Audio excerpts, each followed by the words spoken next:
Hello there, welcome back to Ireland. Last time, well, we did some conquests, as usual, I guess I should say. We also unfortunately died and were succeeded by King Mari of Ireland, unfortunately again. There are two, well, counties that are currently kind of left to deal with, and I guess we'll actually go ahead and deal with them fairly soon here. This is actually retinue, I believe. That is why I should probably allow them to just stay. And if my memory serves me right, we decided that we would actually go after Hungary, get Crimea, and basically build up a little bit of power base down here, just to make sure that we can handle the Byzantine Empire should they decide to get uppity. So, while these guys march down march over there, we'll go ahead and declare war on King Baldur the Great, take Jorvik, and hopefully then one of the vassals will deal with the rest. Apparently here the army that I have is currently very limited, which is of course a very bad thing. So what I think we'll do here is just despawn these guys completely and raise them again later if necessary. We should have enough men to deal with this, hopefully, and if we do not, then we might get into trouble. How are the vassals actually feeling about this guy? Some completely despise him. Too many held duchies, rival, dishonorable, short reign. So I'm currently holding a duchy too much, apparently. The duchy of Vis. So who do I want to hand that over to? Are you a nice guy, was what I was trying to say. Let's give it to the drunkard. I'll probably bet it on something, but that's just fine. With that, I should at least get a little bit of the angry people off my back, and if I do not, then that's perfectly fine. But for now, I'll allow the armies to try and join up, and then we'll go off the army of Uttar and hopefully destroy it, or utterly destroy it. If not, then I'm pretty much screwed, but yeah, should be able to make this work. And I'm kind of surprised, as you might imagine, that we only have 3,000 men, as we had about 8,000 before. My eager courtship of a certain lady has gotten me nowhere. Her icy response can cool even the warmest heart. I will not give up. There must be something I can do to win her affection. So, poetry could work, or we can go for a heroic deed of valor. I guess we'll try poetry, although it'll probably go to hell considering our learning skill, if that is what it's based on. So, let's see. I'll be eagerly waiting. I haven't actually got that before, I think. My attempts to make her mine have been to know a whale. She's as frosty as the Lord of Winter himself. So I can either forget it or I won't give up. Just because I'm interested to see how this actually works out, I won't give up. I'll go after the icy chick, more or less, and see how that works out. So, an important part of ruling a realm is learning how to delegate. This is something you have finally realized, and your stewardship has improved as a direct consequence. Things run more smoothly now. So yeah, that's not really the event that I was looking for, but good to know that I actually got a point of stewardship. Can't really complain too much about that. Apparently there we have one. I was thinking, let's see, what should we improve next? Probably intrigue. I don't want to be horribly murdered. There are some people that hate me, so that could potentially be something that will happen. But as you can see, the war itself is going rather well, and I'll just allow, well, the sieges to finish, and then I guess we'll look at war on Hungary. We'll see how it goes. We might have some horrible problems on our hands here. As you can see, most of the people hate me, and as such, the things here have actually popped up rather, well, annoyingly. So, Ashkenazi, Jewish, I thought, yeah, it's probably just family members that can't actually join the, well, why can't he? Doesn't matter. As you can see, people don't really like King Mari. So, what I'll have to do is probably march all the way home with my retinue army, that is, and thus try and make something work that way. So, yeah, I'll accept that. No real reason to keep it in prison. I'll go over the other ones, and once I have, I'll get back to you. I'll probably also try and get my army home before that, and hopefully then we can deal with these annoying rebels, because apparently they do not like me too much, and as such things could very quickly turn into a very sticky situation here. So apparently how the hell did these people get captured? Oh, because he was sieging or raiding the capital. I'm a stupid man. Did you capture everyone or something? Apparently he did. He captured every single one. He captured a daughter and 2 sons. That has never happened to me, as far as I know, while I've been playing in North Ruler. So, lucky him, I guess. But even so, it's fairly annoying. Once again, what I'm kind of considering is actually moving my army over to moving my capital to Middlesex, and the reason why I'm actually considering doing that is simply because of the fact that it should allow me to hire more mercenaries. And as you can see, we're losing quite a bit of money right now, so I might actually just allow the mercenaries as it is right now to just, well, stand down more or less, because of the simple fact that I can't afford to pay them. And I'm a little bit surprised that the vassals here haven't actually risen up. But I think we'll just do that. We'll split off the mercenaries. And I'm pretty sure that, yeah, this is the mercenary army, and we'll just stand it down. We can't really afford to have it up. It'll be just a little bit too much money. And right now, once again, it's not really something that I really can afford. I do have 7,500 mercenaries, and if I get them home, that should be more than enough to actually keep these people at bay. And if it isn't, then, well, then I'm kind of screwed, I guess. But I'll be able to transport most of the troops home by boat, it seems. Just one little turn, so that is good at least.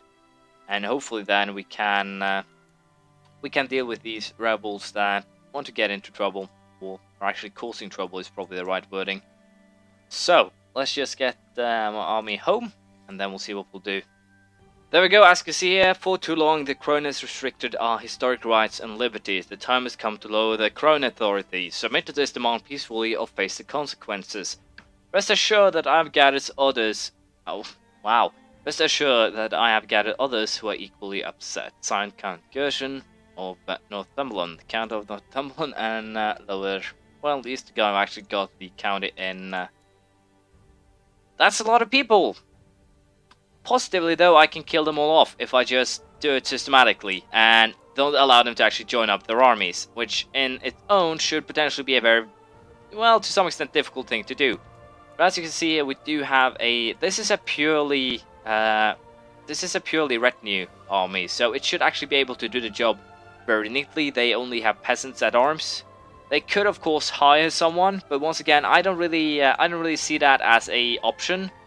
So it should be fairly easy to just walk around, destroy all of their armies, and make sure that they don't siege anything that's mine. Because I am pretty sure as long as I make sure that they don't siege my holdings, that everything then will be fine. And then I can just start, well, re-sieging whatever they actually manage to siege, which shouldn't be too much. But that is good. You have hired an old assassin to teach you how to best thwart the efforts of his kind. He has taught you several valuable lessons, like never sitting with your back towards the door, and to never stay long in that smells of manure. These lessons will prolong my life. So apparently I've learned now to dodge in that smell of shit, which in itself is kind of interesting. So apparently one of my once again, this is kind of the hilarious points of this game. As you can see, there's a Catholic uprising who's currently actually destroying the rebel army, and I find that to be rather hilarious. And the simple reason why that is hilarious is because of the fact that it makes things a little bit easier for me, but once again, it's not too great. I have to deal with them, and of course there are 5,000 of them. They have more troops than the uprising itself. So all in all, not really positive, not really anything I can do about it. So for now, we'll just continue trying to hunt down these running armies that can't actually stand still for just 1 second, and hopefully then make the crown, well, asswipes give up. Of course, I'll also prison or thrust them all into prison, where they'll only get out if they pay a sizable amount of cash towards me. And as you can see right now, there's a second uprising and another revolter. This is kind of something that I'd wish the AI would actually take into consideration. The fact that they have less troops apparently gives it a heightened chance that it would actually rise up against. But apparently the AI hasn't accounted for this possibility. I will try to get myself, or get my people, my potential heirs, good at diplomacy at the very least, so that will solve itself. I'll also, of course, guess I'll just go out of my way here to destroy these armies and try to some extent do some siege works. I have to go down and re-siege my own Debnez. That will be important, and also dealing with the other Catholic uprising. Those are my top 2 priorities: dealing with that army and the siege here, then that one, and then that one. Once we've done that, we are basically set, I think, to force these guys to do whatever we want. So I'll just get that done. I'll probably also, now that I started to think about it, I'll probably siege these 3 counties just for the sole purpose of making sure they are dealt with, more or less. So we have a plan. Let's see how well it actually can be pulled off. There we go. Ireland is completely under our siege again. What I will do now is go and, I guess, completely siege or re-siege Clydesdale here. Then we'll march down, try and destroy their armies, and hopefully re-siege the other land. I'm a little bit unsure if I should actually... Yeah, I should hunt down that army before he re-sieges something here. And apparently, by chance, you have learned that an old tailor in Galloway once worked as a spy master for a local nobleman many years ago. The stories of its deeds and exploits are the stuff of legends. If even half of it is true, then this man could surely teach you a thing or two about intrigue. So I guess I'll siege him out. I'll seek him out. And hopefully then, as you visit the tailor in his mother's shop, the harmless-looking little man feigns ignorance. For a moment, you wonder if you have the wrong person. He kindly turns to fetch you some tea, but then suddenly, before you can react, he's standing behind you with a knife at your throat. Who sent you? He hisses into your ear. No one. I only wish to learn from you. The old man does not look convinced, but after questioning you, the old man is finally satisfied that you're not there to kill him. He grudgingly agrees to teach you some of his tricks if you promise to keep the secret of his past to yourself. Agreed. You begin your training.